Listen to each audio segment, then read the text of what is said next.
Thank you for watching, liking, commenting, sharing, and subscribing right now. Ever since I started using computers, I've been a constant tweaker. All the way back to when I was using my grandfather's Commodore VIC-20 in the back room of my grandparents' house. And I'm a sucker for a cool tip, and this happens to be a cool tip, creating an invisible folder on the Windows desktop. So I've got two folders here on my desktop, one named Boo, the other named Radley. And let's say I want to hide the Boo folder. Well, normally there's no easy way of doing it, well, at least outright. The first thing I need to do is I need to get rid of that text below. So I'm going to rename the folder, and you can do that by in a variety of ways, however you choose to rename the folder. Make sure all the text is selected. Hold on to the Alt key, push it down. Then on the number keypad, you got to make sure your numlock is on. Type 0160. Then let go of the Alt key, and it'll look like an empty space was created for that folder name. That's fine. Hit Enter. Suddenly now, that folder has no text.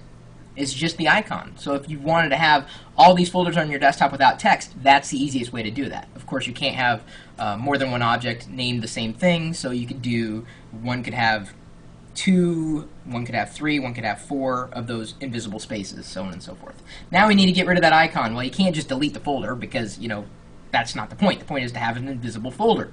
So we'll right-click, go to Properties, flip over to the Customize tab, and right down here we'll change the icon. And if you didn't know you can change a folder's icon, this is how you do it. We'll go about 15% through, and there's a handful of invisible icons, or no icons, so to speak. Select one, press OK. The folder disappears. So is it deleted? No, it's right there. And if I hover over the folder, in Vista, of course, it shows up in this nice little box. The folder is right there. I can double-click that folder, and look at that. It is a real folder. I can put objects in it, but I can't see it. Kind of neat, huh? So, in order to delete the folder, in XP you should be able to select and delete. In Vista, it's not so simple. I had to find out the hard way how to do this by messing around, and I figured out in Windows Vista, in order to delete that invisible folder, first you have to rename it.